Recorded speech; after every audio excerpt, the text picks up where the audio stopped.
एक बार कौरवों ने, बाल्यकाल की बात है, कौरवों ने गधा को पीले कपड़ा पहना करके, पीले वस्त्र में ढक करके और युधिष्ठिर के मार्ग में छोड़ दिया। भैया बोलो मत, सब लोगों से बोल दो, यहां बोले नहीं कोई भी।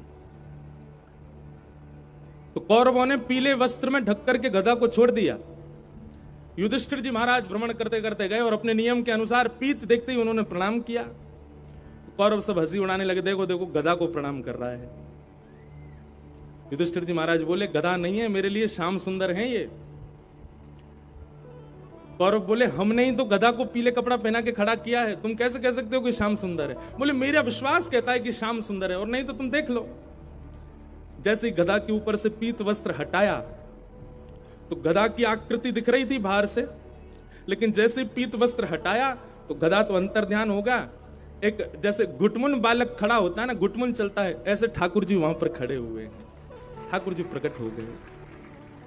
कहने की बात है, पर पीत में, पीतांबरी में ठाकुर जी का वास है।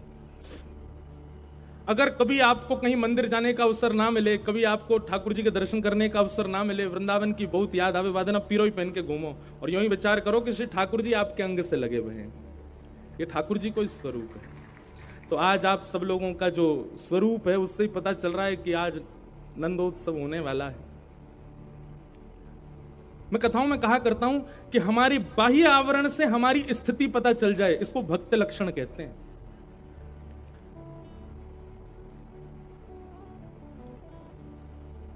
एक ऑरा बनाता है व्यक्ति, एक वातावरण बनाता हुआ चलता है व्यक्ति। भक्त का वातावरण कैसा होना चाहिए? उस भक्त की उपस्थिति से आसपास वालों के चित्त में भी कृष्ण भक्ति प्रकट हो जाए, तब समझो कि वो भक्त है।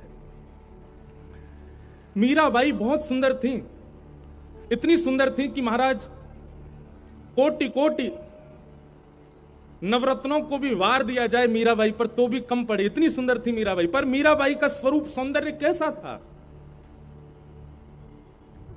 सामान्य संसार का स्वरूप सौंदर्य ऐसा होता है कि वो देखने वाले के चित्त में भावना प्रकट करता है, देखने वाले के चित्त में वासना प्रकट करता है, देखने वाले के चित्त में कामना प्रकट करता है।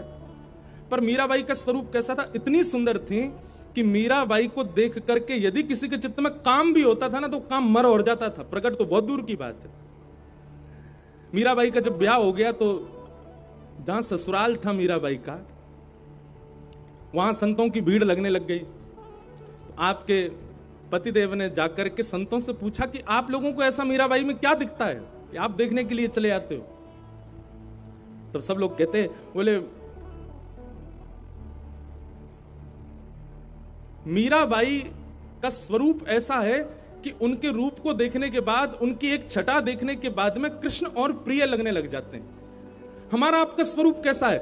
हमारी आपकी सुंदरता देख के सामने वाला हमसे रीझेगा, पर हमारी आपकी सुंदरता देख के ठाकुर जी से रीझ जाए, ऐसा स्वरूप किसका होता है? ये भक्त का ही हो सकता है। हमारे वृंदावन के परम पूजनीय श्री मलुक पीठ वाले महाराज जी का दर्शन करो, उनको देख के राम जी प्रिय लगेंगे। हमारे बरसाने वाले पूज्य श्री विनोद बिहारी दास बाबा का दर्शन करो, उनको देख के किशोरी जी प्रिय लगती हैं और प्यारी लगती हैं। बाबा प्रिय लगेंगे, महाराज जी प्रिय लगेंगे, पर उनका दर्शन करके ठाकुर जी और ज्यादा प्रिय लगते हैं। हमारे परम पूजनीय श्री प्रेमानंद जी महाराज का दर्शन करो, उनका दर्शन करके राधा वल्लभ लाल जी प्रिय लगते हैं। हमारे कृष्णानंद जी महाराज का दर्शन करो, इनके दर्शन करके गैया की याद आ जाती है। कई लोग तो महाराज जी का नाम भी नहीं जाने तो देखते गैया वाले बाबा जा रहे हैं। हमसे पहचान हमारी नहीं है, हमारी पहचान ठाकुर जी से हो जाए। जलंधर में जब आप गली में निकलो तो आपको देख करके सब लोग, वो कुंज बिहारी वाले भैया जा रहे हैं। एक तोता था, उसका एक पंख कट गया था, तो उसको एक संत अपने यहां ले गए। संत ने मन में विचार किया कि मैं इस तोते को ऐसा ज्ञान तो दे दूं कि ये जीवन में कभी किसी का शिकार ना बने। तो संत ने उसको एक मंत्र याद करा दिया।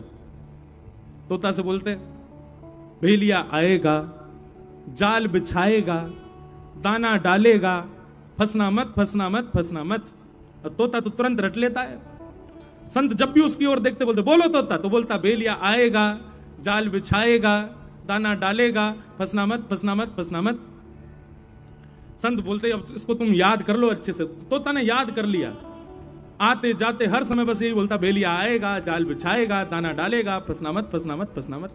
संत बोले अब इसको कोई शिकार नहीं कर सकता, अब ये ज्ञानी हो गया। महापुरुष अपना कमंडल उठाए यात्रा पर निकल गए, तोता को छोड़ गए एक डाल पर। तोता तो यही बोलता है, भेलिया आएगा, जाल बिछाएगा, दाना डालेगा, फंसना मत। इतने में ही एक शिकारी आया, उसने देख लिया तोता। तोता को देखते ही महाराज जैसे ही उसने जाल बिछाया तो तोता ऊपर से बोला, भेलिया आएगा, जाल बिछाएगा, दाना डालेगा, फंसना मत, फंसना मत, फंसना मत। भेलिया को लगा ओहो ज्ञानी तोता है, ये तो सब जानता है। एक बार को भेलिया उसे छोड़ के चला गया, बोले ये तो जानकार है भैया। अगले दिन भेलिया फिर आया, उसने आकर के फिर से जाल बिछाया तो फिर से वो चिल्लाया, भेलिया आएगा, दाना डालेगा, जाल बिछाएगा, फंसना मत, फंसना मत, फंसना मत। भेलिया बोला ये तो ज्ञानी है, लेकिन डाल पर और भी पक्षी बैठे हैं, इनको तो नहीं पता होगा, इन लोगों को पकड़ ले जाऊं। अब की बार जैसे ही उसने दाना डाला, दाना डालती सबसे पहले वही उड़ा जो गा रहा था, भेलिया आएगा, जाल बिछाएगा, दाना डालेगा, फंसना मत, फंसना मत, फंसना मत। भेलिया ने कहा ओहो रट्टू तोता है, केवल याद कर लिया है, इसको पता नहीं है इसका मतलब। ये जो बोल रहा है वो अपने कहने वाले शब्दों के अर्थ नहीं जानता है, केवल बोलना जानता है। और जैसे ही वो आकर के जाल पर बैठ करके दाना चुगने लगा, भेलिया ने जाल पकड़ा, उसको कमर पर टांगा, तब भी वो कमर पर टंगा टंगा भी बोल रहा है, भेलिया आएगा, जाल बिछाएगा, दाना डालेगा, फंसना मत, फंसना मत, फंसना मत। भेलिया ने घर ले जाकर के महाराज उसकी सब्जी बनाने के लिए जैसे चक्कू उठाया तब भी बोला, भेलिया आएगा, जाल बिछाएगा, दाना डालेगा, फंसना मत, फंसना मत, फंसना मत। यही स्थिति हो गई है हमारी और आपकी।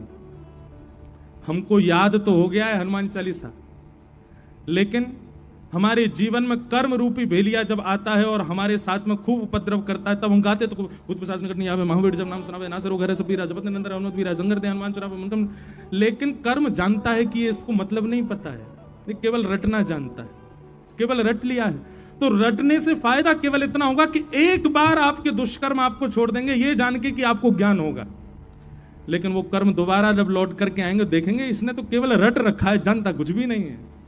तब उसी के चंगुल में आप सब कुछ जानते हुए भी फंस जाओ। इसलिए भैया ये कथाएं क्यों होती हैं, ये संत जन क्यों अपना गला फाड़ फाड़ करके आप सबके बीच में प्रवचन कर रहे हैं, ताकि आप इन गूढ़ रहस्यों को जानो, समझो, पहचानो, ताकि केवल बाह्य, केवल रटने से काम नहीं चलेगा। उसका भीतरी ज्ञान जो है वही आपके मन को और वही आपकी बुद्धि को शांति प्रदान करेगा, वही आपके कर्म रूपी उस राक्षस से लड़ने का बल प्रदान करेगा। कर्म राक्षस नहीं है, पर कर्म कई बार हमको अज्ञानी जानकर के बहुत प्रगाढ़ हो जाता है, बहुत प्रबल हो जाता है, और उसकी प्रगाढ़ता, उसकी प्रबलता, उसकी निर्दयता के हम शिकार बन जाते हैं अज्ञान के कारण। इसलिए भैया सत्संग रोज किया करो, रोज सुना करो, कुछ ना कुछ नया ही मिलता है आपको। तो उस दिन हम आएंगे मंगलवार को, सब लोग इकट्ठे होना, सुबह 10:30 बजे हनुमान चालीसा का पाठ करेंगे। उसके बाद आप लोगों का नियम है कि आप हनुमान चालीसा अर्थ सहित याद कीजिए, बच्चों को याद कराइए, और हर मंगलवार एकजुट होकर के इस प्रकार हनुमान चालीसा के पाठ कीजिए। और भैया अपने पंजाब को बचा लीजिए, ये साडा पंजाब है, ऐसे बोलेंगे ना, साडा मतलब अपना ना, और ब्रजभाषा हम बोले जी हमारो पंजाब है। कौन को पंजाब है? हमारो।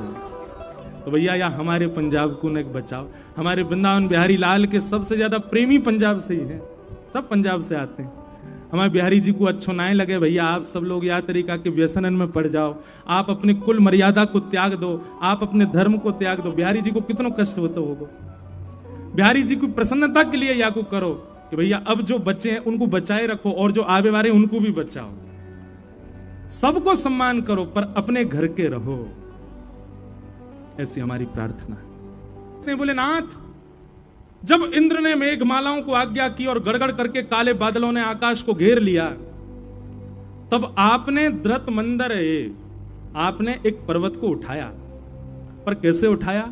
बोले श्रीमुख चंद्र चकोर जय जय देव। हमारे पीछे श्रीनाथ जी दिख रहे हैं आपको, ये गिरधरधारी स्वरूप है ठाकुर जी का। नेत्र कहां है ठाकुर जी के? नीचे ऐसे खड़े हैं ठाकुर जी। ऐसे क्यों खड़े हैं? तो जयदेव महाप्रभु कहते हैं, बोले भगवान एक शिला के ऊपर खड़े हैं, हाथ में गिरिराज जी धारण कर रखे हैं, लाखों ब्रजवासी चारों ओर गिरिराज जी के नीचे ओट लेकर के खड़े हैं, लेकिन ठाकुर जी के ठीक सामने हमारी किशोरी जी खड़ी हैं, हमारी बरसाने वाली खड़ी हैं। ठाकुर जी ने जैसे गिरिराज जी धारण किए, सामने किशोरी जी को निहार रहे हैं, इसलिए ठाकुर जी के नेत्र नीचे हैं, किशोरी जी को देख रहे हैं। जयदेव महाप्रभु कहते हैं, बोले भगवान आपने 7 दिन 7 रात्रि पर्यंत गिरिराज जी धारण करके रखे, क्या इंद्र को पता नहीं चला कि आप भगवान हो? 21 किलोमीटर लंबा चौड़ा पर्वत कोई बालक उठा ले और देवता उसके बाद भी यह विचार नहीं कर पा रहे कि ये भगवान नहीं है? ऐसा हो नहीं सकता ठाकुर जी।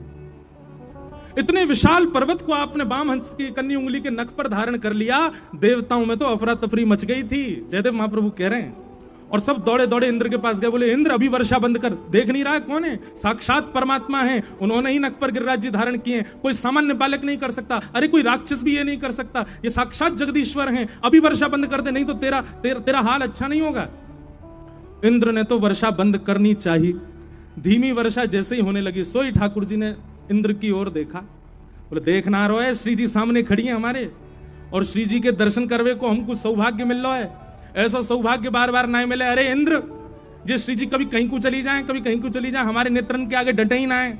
आज जैसे तैसे तो तेरी या हरकत से श्री जी बिल्कुल सामने खड़ी है गई है, अब तो अपने सबरे भंडार लुटा दे, श्री जी जब तक सामने खड़ी रहे मैं ऐसे ही खड़ा रहूंगा, गिरिराज धारण करके ही रहूंगा। जयदेव महाप्रभु कहते हैं, इंद्र को तो 7 मिनट में ही पता चल गया था कि आप भगवान हो, लेकिन 7 दिन 7 रात्रि वर्षा आपने जानबूझ के करवाई ताकि आप श्री जी को देख सको, ताकि आप किशोरी जी का दर्शन कर सको। श्री मुख चंद्र चकोर जय जय देव है। किशोरी जी को देखने के लिए ठाकुर जी ने गिरिराज जी उठाए। एक भाव। दूसरा भाव, ये वाम अंग जो है ना, ये श्री जी ही हैं, इसलिए ठाकुर जी की आह्लादनी शक्ति कौन है? किशोरी जी हैं। सब पूरा वृंदावन जानता है इस बात को। भगवान ने जितनी भी लीलाएं की, अब आप देखो रास पंचाध्याय की कथा सुनेंगे तो रास पंचाध्याय में भगवान जब अंतर ध्यान हो गए, तो अंतर ध्यान होते ही गोपियां सब रोती रोती कहां गई? किशोरी जी के पास गई, और तब किशोरी जी ने कृपा करके सब गोपियों को क्या प्रदान किया? गोपी गीत। और तब किशोरी जी की कृपा से गोपियों ने गोपी गीत गाया, तब ठाकुर जी पुनः प्रकट हुए और महाराज हुआ। तो महाराज किसने करवाया? श्री जी ने करवाया। गिरिराज लीला किसने करवाई? श्री जी ने करवाई। समस्त जितनी भी भगवान की लीलाएं हुई हैं उसमें गोपनीय रूप से श्री जी ही हैं। फिर आप जिनका ये पत्र है वो आगे कह रहे हैं कि बोले भगवान ने तो, या को मतलब तो ये है कि ठाकुर करें, श्री जी क्रेडिट ले जाएं, ठाकुर जी करें, हमारी श्यामाजू और सबरो बल ले जाएं, वाको सबरो श्रेय ले जाएं ठाकुर जी। अब देखो दो बातें, वृंदावन वाले तो सब जाने कि भैया सब करवे वाली श्री जी हैं, लेकिन जिनको अभी वृंदावन में प्रवेश नहीं भयो उनको ऐसा लगा कि ठाकुर जी कर रहे हैं। मतलब बाहर के लोगों को तो ऐसा लगा कि ठाकुर जी ने गिरिराज जी उठाए, ठाकुर जी ने लीला करी, पर जिनको प्रवेश वृंदावन में है चुका है, जिनको प्रवेश रस में है चुका है, जिनको प्रवेश रसकन के बीच में है चुका है, उनको भेद पता चल गया है। ठाकुर जी कछु ना करें, हमारे माई श्यामा जू को राज। बाहर वाले इनको यूं लगे प्रधानमंत्री सब काम कर रहे हैं, प्रधानमंत्री ये कर रहे हैं, प्रधानमंत्री की इच्छा से ये हो रहा है, लेकिन अंदर वालों को सब पता होता है प्रधानमंत्री के नीचे बहुत बड़ी टीम बैठी है जो सारे काम कर रही है। ऐसे ही बाहर वाले इनको ये बात लगे कि भैया ठाकुर जी कर रहे हैं, पर ठाकुर जी कछु ना कर रहे हैं, ये तो केवल माल उड़ामे भोग लगामे, क्रेडिट लेते हैं ठाकुर जी, क्रिया तो सब किशोरी जी करती हैं, सेवा तो सारी श्री जी करें हमारी। एक व्यक्ति ने मुझसे प्रश्न किया कि हमारे वृंदावन में श्री जी का दर्शन क्यों नहीं? बिहारी जी में बिहारी जी बैठे हैं, बगल में गादी रूप में श्री जी बैठी हैं, राधा वल्लभ जी के बगल में भी गादी रूप में श्री जी बैठी हैं, राधा रमन जी में भी बगल में चूड़ामणि रूप में श्री जी बैठी हैं। श्री जी हैं कहाँ हैं? बोले भैया दर्शन देवे के काजे ठाकुर जी बैठा रहे, तुम बैठे रहो यहाँ, सबन को भीड़ को तुम संभालो। और जो खूब नाम जप कर रहे हैं, खूब रस में डूबे हुए हैं, ऐसे वृंदावन में विचरण कर रहे संत जन, उनके पास घूम घूम करके सबकी सुध लेवे के काजे श्री जी गई भैया, या हमारे दर्शन ना आ रहे हैं। श्री जी तो बाहर विचरण कर रही हैं, बाहर से ले करके सबन को वृंदावन आ रही हैं। वृंदावन में ऐसे ऐसे रसिक जन हैं जो कितने कितने दिनांशों भूखे बैठे हैं, उनको भोजन की सेवा देनो, कोई के शरीर में कोई रोग है कि वाके रोग को निवृत्त करनो, कोई को जल की व्यवस्था करवानो, कोई के प्रेम में भाव प्रवृत्त करनो, इन सब भावंशों श्री जी तो भ्रमण करती रहे। ठाकुर जी एक जगह बैठा रहे, तुम बैठे रहो। एक भाव ये भी है कि श्री जी इसलिए दर्शन नहीं दे रही, वो भ्रमण करती रहती हैं, घूमती रहे मैं पूरे दिन। तो ऐसे भाव हैं। अब बाकियों को हम बाद में कभी कहेंगे, कथा क्रम कह लें। आज ठाकुर जी को जन्मोत्सव करना है।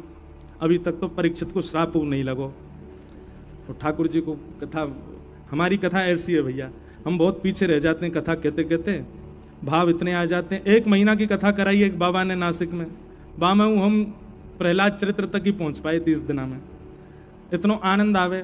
और वहां में भी सब लोग यूं कहें कि ब्रज, आज भी मुंह पे आ गए, बोले कुंभन दास जी को ने एक चरित्र सुनाए दो, कृष्णदास जी को चरित्र। अब इन भक्तन के चरित्र सुनावे तो फिर वहां में समय लग जाए, और फिर हमारा यूं है कि अधूरा नहीं सुनाए, पूरा पूरा सुनाए, बढ़िया सो।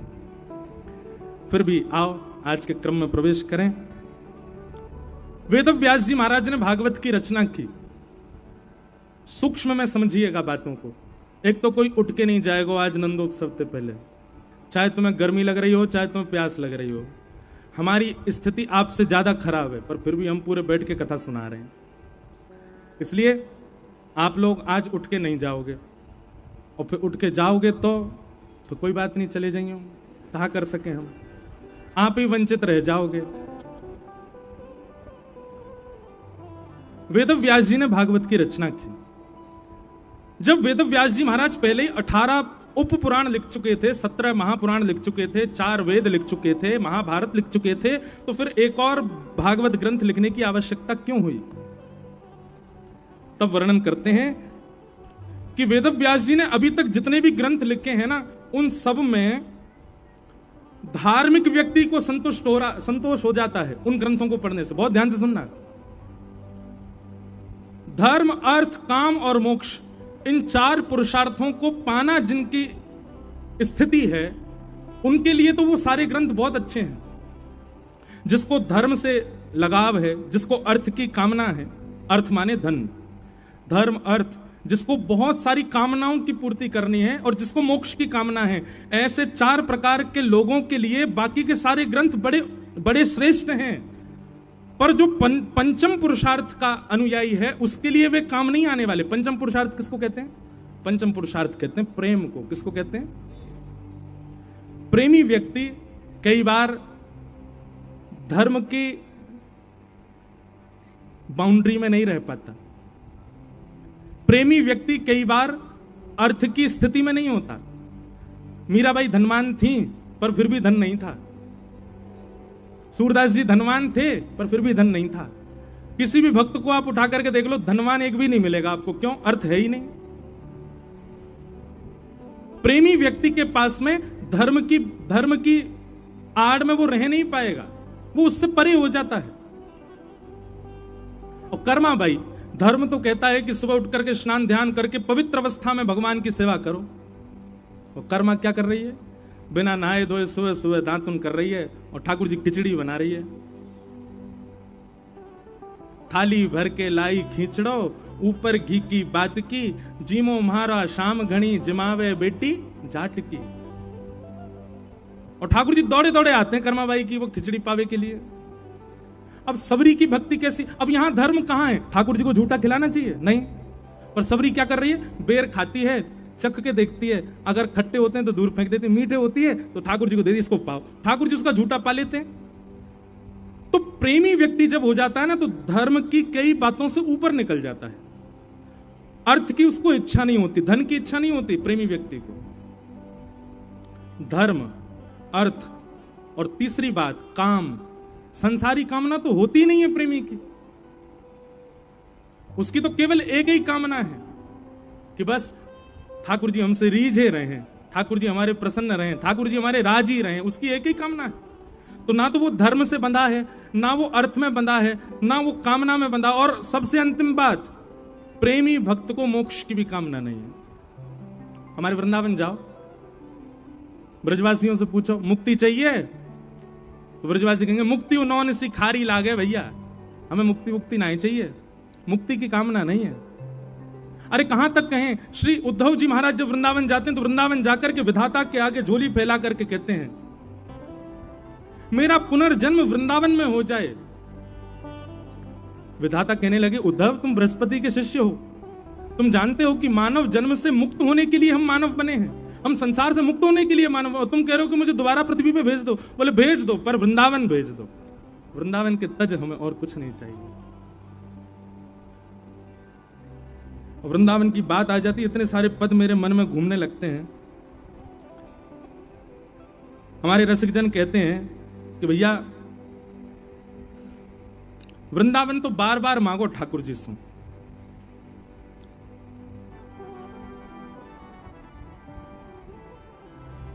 श्री जी से भी यही वरदान मांगो कि हे श्री जी कृपा करो, हमें वृंदावन प्रदान करो। जय हो। अब पद बाद में गाएंगे।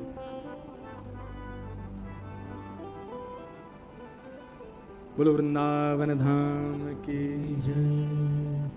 हमारे श्री हरिराम व्यास जी, उन्होंने वृंदावन रस को खूब गाया। हरिराम व्यास जी कहते हैं,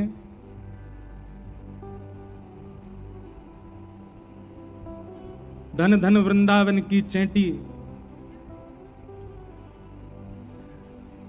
धन धन वृंदावन के बंदर, धन धन वृंदावन के मेढक, धन धन वृंदावन की मक्खी, धन धन वृंदावन के वृंदावन की डुकरिया, धन धन वृंदावन के पक्षी।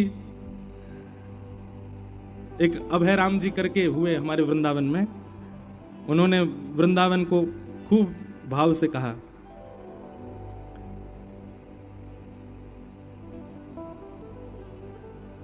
सुंदर भाव है, मिल जाए तो गाऊं अभी। धन धन वृंदावन के बंदर, आन कान कहू की नहीं माने, लूटे सबके अंतर। धन धन वृंदावन के कौन? बंदर। धन धन वृंदावन के बंदर, आन कान काहू की नहीं माने, लूटे सबके अंतर। गैल गिरारे कूदत डोले, कहां हवेली मंदिर। धन धन वृंदावन के बंदर। ऐसे ही इन्होंने खूब सारे भाव लिखे। धन धन वृंदावन की चेंटी, धन धन वृंदावन की कोयलकारी, जिन बागन में रहे सदाई, बोलत है मतवारी। धन धन वृंदावन की कोयलकारी। धन धन वृंदावन के विरक्त संत, कैसे? बोले प्रात होए जमुना में नहावे, आछे रज सेवंत, ब्रजवासन के टुकड़ा पामे, भोजन करें एकांत। धन धन वृंदावन के संत। और क्या कह रहे हैं? धन धन धन धन वृंदावन के गधा, माटी ईंट पीठ पे ढूंढे, सबके बनावे द्वारे, गैल घाट में करें जीविका, हैकत है मतवारे। अरे भैया धन्य है वृंदावन के गधा। बोले काय को? ब्रजवासी के घर बनाए इनने, अपनी पीठ पे उठा उठा के सीमेंट ले गए, मट्टी ले गए, ईंटा ले गए, तब जाके ब्रजवासी को रहवे के घर बनाए इनने। धन धन वृंदावन की चेंटी, क्यों? बोले महाप्रसाद को किनका लेके जाए, भिले में बैठी, है गयो ज्ञान ध्यान हृदय में, व्याधि जन्म सो मेटी। धन धन वृंदावन की चेंटी।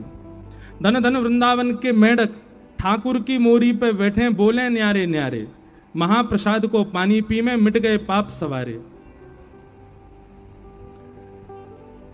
धन धन वृंदावन के मच्छर, काय को?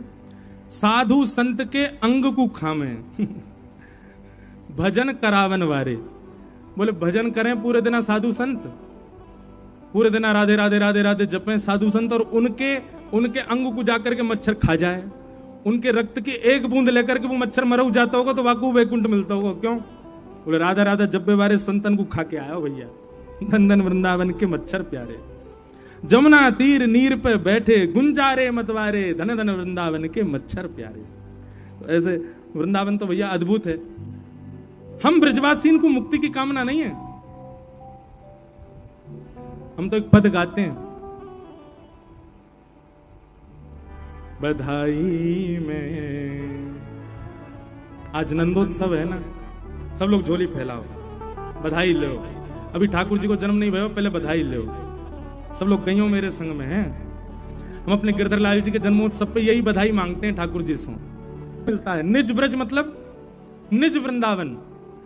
दो वृंदावन है, एक है वृंदावन जो अभी हमको दिख रहा है, एक है अप्रकट वृंदावन। अप्रकट वृंदावन कैसा है? अप्रकट वृंदावन में सब कुछ ऐसा ही है। बिहारी जी भी हैं, राधा वल्लभ जी हैं, राधा गोविंद देव जी हैं, गोपीनाथ जी हैं, जुगल किशोर जी हैं, राधा रमण जी हैं, सब हैं वहां पर अभी हम आप सब लोगों को जो दर्शन दे रहे हैं वो स्थूल रूप में दे रहे हैं, हिलते डुलते नहीं है ठाकुर जी। लेकिन निज वृंदावन में तो चलते फिरते हिलते डुलते ठाकुर जी देखे। निज वृंदावन में सामान्य लोगों की भीड़ नहीं है। तो बोले निज वृंदावन में कौन है? बोले श्री हितरवंश महाप्रभु निज वृंदावन में विराज रहे हैं, श्री स्वामी हरदास जी महाराज निज वृंदावन में विराज रहे हैं, गोपाल भट्ट गोस्वामी जी निज वृंदावन में विराज रहे हैं, श्रीमद वल्लभाचार्य जी महाराज निज वृंदावन में विराज रहे हैं, श्री गोसाई श्री विठलनाथ जी महाराज निज वृंदावन में विराज रहे हैं, विठल विपुल विहारन देव जी निज वृंदावन में विराज रहे हैं। ये सारे रसिक जन, मीराबाई, करमेती बाई, ये सब हैं निज वृंदावन में, और इन सबके प्रत्यक्ष दर्शन होते हैं। वृंदावन को भजवे वारो वृंदावन से कभी दूर ना जावे, वो वृंदावन को भजतो भजतो प्राण त्याग के फिर वृंदावन में ही आ जावे। लेकिन 4 प्रकार से। पहला, जन्म वृंदावन में हो जाए, मृत्यु कहीं भी हो जाए। दूसरा, जन्म कहीं भी है जाए, अंतिम श्वास वृंदावन में निकल जाए। तीसरा, जन्म कहीं भी है जाए, मृत्यु कहीं भी है जाए, बस अंतिम श्वास निकलते समय या तो ब्रज को प्रसाद मिल जाए, या ब्रज की कोई बात बता दे, या ब्रजवासी दिख जाए। अंते यामति सागति, अंत में मरते मरते ब्रज को दर्शन है जाए या ब्रजवासी को दर्शन है जाए, तो भी उसको ब्रजमंडल प्राप्त हो जाएगा।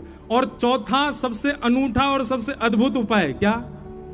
जन्म भी कहीं है जाए, मृत्यु भी कहीं है जाए, अंतिम समय में ब्रज की कोई बात भी नहीं सुनावे, केवल अंतिम संस्कार हैवे से पहले आपकी शव यात्रा में कोई ब्रजवासी 11 कदम चल जाए, वासु ब्रज मिल जाएगा। ऐसी ब्रज की महिमा है, और ये कोई और नहीं, स्वयं महादेव बता रहे हैं पार्वती जी को।